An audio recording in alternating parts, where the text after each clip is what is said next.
Suivez-moi. Je vais vous dire que chaque jour que Dieu fait, il y a au moins 2 informations différentes venant de différentes personnes.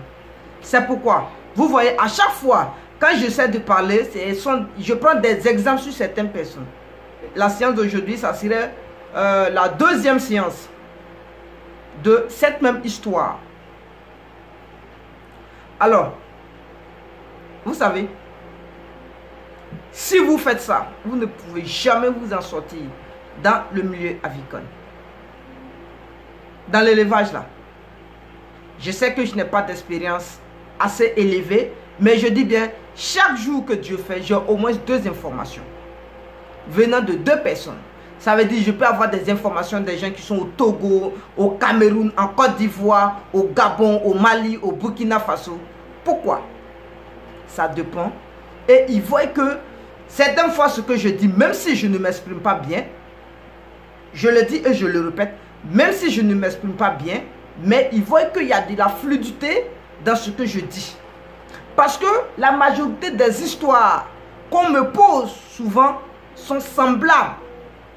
Quand tu es dans le milieu avicole, il faut savoir écouter. Il faut savoir patienter. Parce que si tu échoues une fois, c'est fini. Tu ne peux pas. Tu as échoué une fois élevage là. Tu abandonnes en même temps. Voilà, certaines personnes échouent 2 fois. Peuvent échouer et puis relancer. Ah, là, ce sont des guerriers. Mais sinon, la majorité de ceux qui me disent qu'ils ont échoué une fois et ils ont abandonné sont beaucoup plus élevés que ceux qui ont échoué une fois et recommencé. Pourquoi ils ont échoué une fois? Ça dépend de leur manière, de leur mentalité. Par exemple, vous voyez, la veste que j'ai apportée, ça. Si je dis à quelqu'un tout de suite que moi j'ai acheté cette veste à 10 000 francs, il y a un petit doula qui va quitter là-bas, venir te dire, ça là, tu as acheté à 10 000, ça là. Si moi tu me donnes 5 000 à moi, je vais te trouver. Et quand tu vas lui donner 5 000, il va te trouver.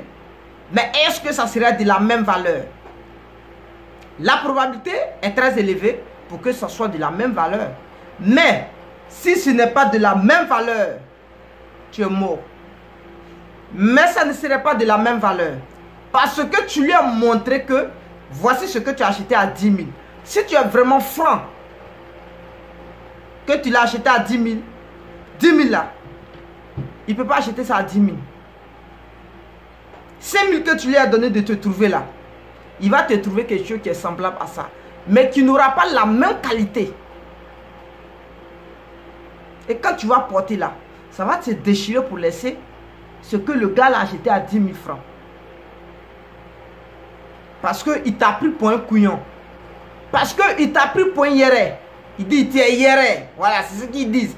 Tu es yéré, tu es yéré. Parce que aller vers quelqu'un, changer d'idée et revenir vers une autre personne, c'est pour dire tu es yéré.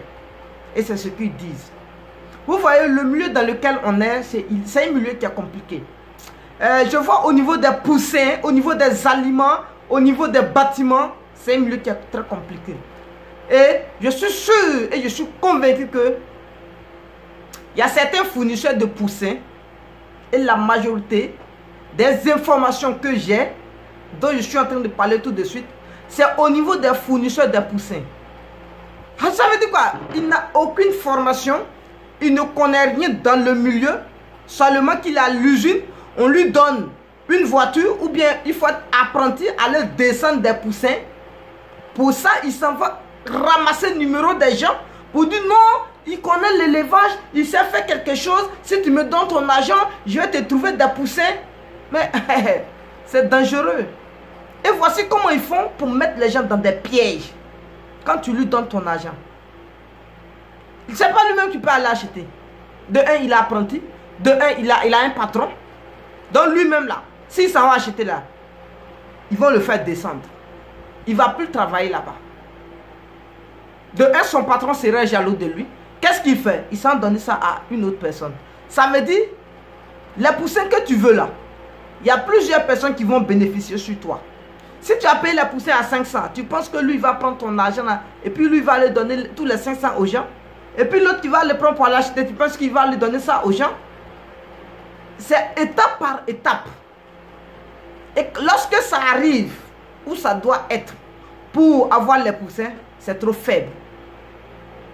Ils sont obligés de te donner des poussins que j'appelle des poussins mafieux, des poussins qui ne sont pas du tout de la première qualité. Les poussins que j'appelle hors taxe.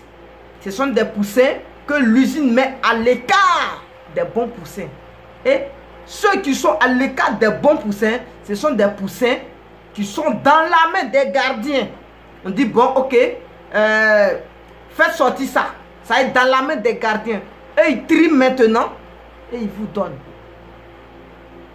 Si tu as donné que tu as un bon technicien, peut-être ça peut aller.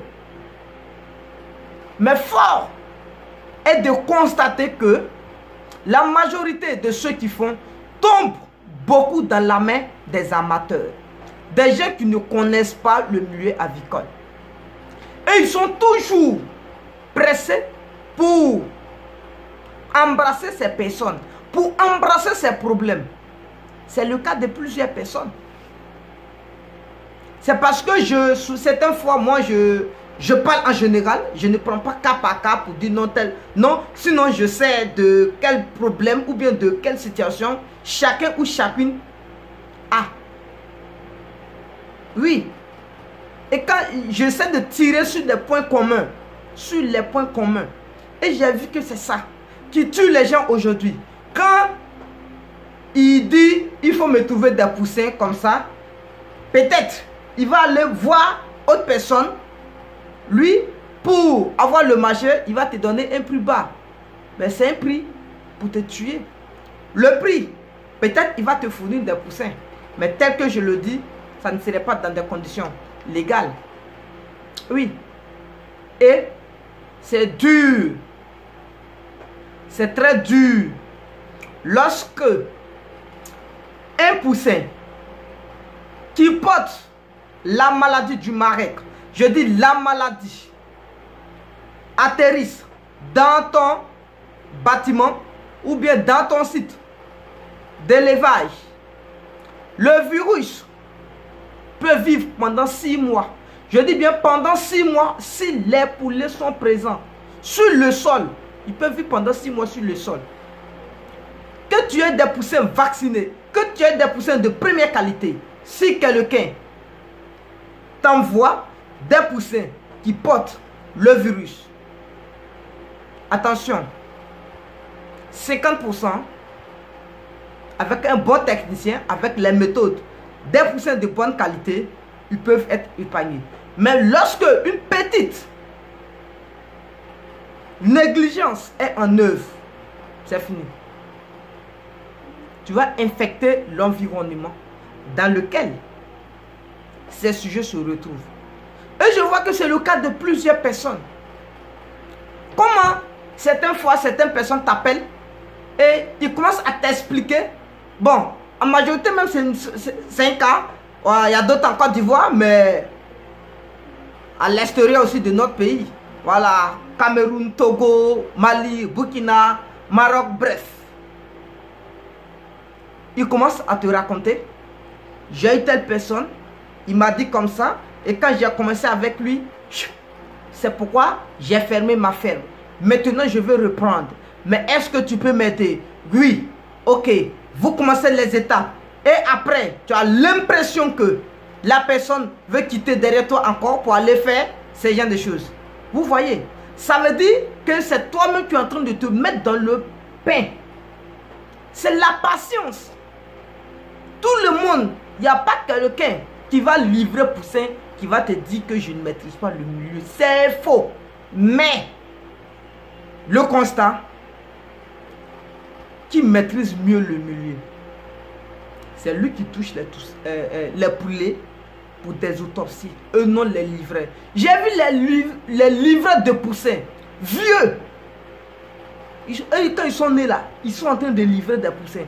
Ils sont dans des bâchers. On dit, bon, envoyez des poussins de telle personne sur son site. Et quand ils s'en vont, ils ramassent le numéro des gens pour dire non, eux ils connaissent le milieu, ils travaillent sur le site des gens. Ils disent non, ils connaissent. Pourtant, ils ne t'ont jamais donné un poulet de faire autopsie. Pourtant, ils ne t'ont jamais dit de faire un test sur un poussin. Et ça veut dire arriver, tu prends le carton, tu descends. On dit c'est fini, ouais, montez et puis vous partez. Arrivez là-bas, vous prenez pour autre personne et puis vous partez. C'est comme ça qu'on vous voit dans des sociétés. Vous travaillez et on a l'impression que c'est vous-même qui venez souvent avec des marchés. Et si beaucoup de personnes pensent que je mens, on se connaît. Il y a d'autres aujourd'hui qui sont en face de ces dilemmes. Parce qu'avec certaines personnes, ils ont été malhonnêtes. Vous comprenez? Et si aujourd'hui on parle de différentes maladies dans des fermes des gens, c'est à cause de ces malfaiteurs. C'est à cause de ces malfaiteurs qu'il y a des différentes maladies. Parce que les poussins que moi j'appelle réservoirs de parasites, lorsqu'ils atterrissent sur ton site d'élevage, il faut te dire que lorsque les conditions ne sont pas respectées, ce seul poussin peut tout ravager. Si tu n'es pas fort, tes efforts là seront anéantis à zéro. Parce que tu ne pourras plus. Mais c'est de ça il s'agit. C'est pourquoi certaines personnes ont abandonné le projet. Ils ne connaissent pas le milieu. Et quand ils sont en face de celui qui maîtrise, tu peux les expliquer avec la patience. Ils trouvent que non, il n'est pas trop chaud. Il est comme ça. Il veut... Mais l'homme qui est chaud dans les affaires là, il n'aboutit pas. L'homme, quand il marche, il laisse des traces. Doucement, doucement, doucement. Mais si tu es chaud, tu ne laisses pas de traces. Tu ne peux pas. C'est difficile le milieu. Ce n'est pas un milieu d'enseignement où on dit, bon, tout le monde peut enseigner. L'enfant, bon, on peut dire, oh, voilà, il est dernier, mais il joue, mais malgré il a un répétiteur. Non. Là, ça n'a pas de... Ici, ça ne s'applique pas. Tu es un technicien, tu es sur un chantier. Les poussins sont bien. Ok, ils ont une vie égale. Ils doivent réussir sur un site. Mais lorsque un poussin malveillant arrive sur le site qui n'est pas détecté à temps, d'où les conditions ne sont pas réunies dans les normes, ce poussin va créer la zizanie. Il va foirer le projet en l'air. Donc, arrêtez, pour moi, de passer de fournisseur en fournisseur. Il y a des fournisseurs, quand ils viennent là, eux là, les prix, je ne sais même pas s'ils s'en vont voler des poussins. Voilà, c'est ça, hein, ils s'en vont voler des poussins. Ou bien, c'est parce qu'ils tremblent. Ils tremblent de dire non, je suis un livret de poussins. Ils tremblent de dire non, je peux te fournir des poussins pour faire des malins. Pour dire non, je peux... Non. On a vu ça. Ça n'a pas marché. Ces gens de personnes en fait, ça n'a pas marché. Et plein sont comme ça. Moi, je les connais. Je les connais. Plein sont comme ça. Plein sont comme ça. Ils fournissent. Dans ça, ils font des petits papiers pour dire non, fais tel médicament. Ça ne va rien faire. Il y a des techniciens, ils vont passer sur ton site pour dire non, qu'ils sont certifiés, ils sont comme ça. Ils ne connaissent rien. Il y a une pandémie, ils ne peuvent pas te trouver une solution. La solution, c'est de faire dépenser les gens. Ils vont te faire dépenser. Je vais te dire, le projet n'a pas d'âge. Lui, tu connais, il n'a pas d'âge. Quand on parle de Bill Gates, tout le monde le connaît. Il y a des gens qui sont plus vieux que lui. Mais ce qu'il a inventé là, les vieux ne peuvent pas. Ça ne veut pas dire forcément on est âgé qu'on est sage. On peut être petit et être sage. C'est de savoir manipuler les animaux. J'ai vu certaines personnes qui prennent voiture pour aller sur site des gens, pour aller faire des études, mais rien. Au final, pour finir, c'est d'abandonner le projet. Ils prennent moto, ils sont sur des sites des gens. Pour finir, c'est d'abandonner le projet. Parce qu'ils sont allés foirer la merde. Ils ne peuvent rien faire de bon. Ils mettent les gens dans des problèmes. Et si tu ne sais pas marcher, mon frère, ma soeur, tu vas le regretter. Mais ici, le milieu, c'est ce que je dis, c'est la patience. Et la résistance. Il faut patienter. Résister, quelles que soient les douleurs. Peut-être, tu vas voir que les choses sont lentes, mais certaines fois, il faut comprendre. Parce que quand tu veux te précipiter sur certaines choses, trop pressé arrive trop tard. Tu vas te berner. Sincèrement dit, tu vas te berner. Regarde aujourd'hui, par exemple, pour ceux qui savent, au niveau de la CIPRA, qu'est-ce qui s'est passé? Problème de poussin. Même aujourd'hui, je vous affirme, voici Dieu, voici la terre. Ceux qui le savent. On a été informé du prix, de l'augmentation du prix des poussins. Mais certaines personnes, à partir de maintenant, là, ils vont maintenir le prix pour dire non, ils vont donner poussin aux gens. Et après, c'est pour les mettre dans le problème. Oui. Sinon, en réalité, tous ceux qui ont fait les commandes avant, ils ont des prix qui sont maintenus. Il n'y a pas de souci. Mais ceux qui vont faire de nouvelles commandes, je vous affirme que le prix de chaque poussin est augmenté de 150 à 200 francs. Oui. Pour les bonnes personnes, hein, ceux qui sont dans le bon réseau. Mais ceux qui sont dans le ouïa-ouïa, ils ont des couveuses dans les maisons. Souvent, ils font sortir des poussins de... Non, non, non. Moi, je ne parle pas d'eux. Eux-mêmes, là, peut-être même 300, ils peuvent lui donner les poussins. Mais ce sont des poussins qui ne peuvent jamais grandir. Voilà. Tu as mis ton argent dedans, il ne peut pas grandir là. Faut dire que tu es mort. Tu es mort même. Parce qu'ils ne vont pas venir les acheter. Tout le monde va te fuir. C'est comme ça, ils vont te fuir. Lui-même qui t'a fourni, tu ne vas même plus le voir même. Il va te fuir. Pour finir, tout le monde va t'abandonner. C'est comme ça. Donc, messieurs, calmez-vous. Allons-y, mollo, mollo. La patience. Ce n'est pas le prix des poussins qui sont problème. Comment avoir les bons poussins? C'est ça le problème. Tu peux acheter un poussin très cher, mais avec une bonne commercialisation, tu peux t'en sortir. Mais tu peux acheter un poussin moins cher. Mais les dépenses que tu vas fournir pour faire élever ce poussin, c'est Dieu seul qui sait. C'est comme un enfant qui naît en bonne santé est cher que celui qui naît dans des conditions précaires.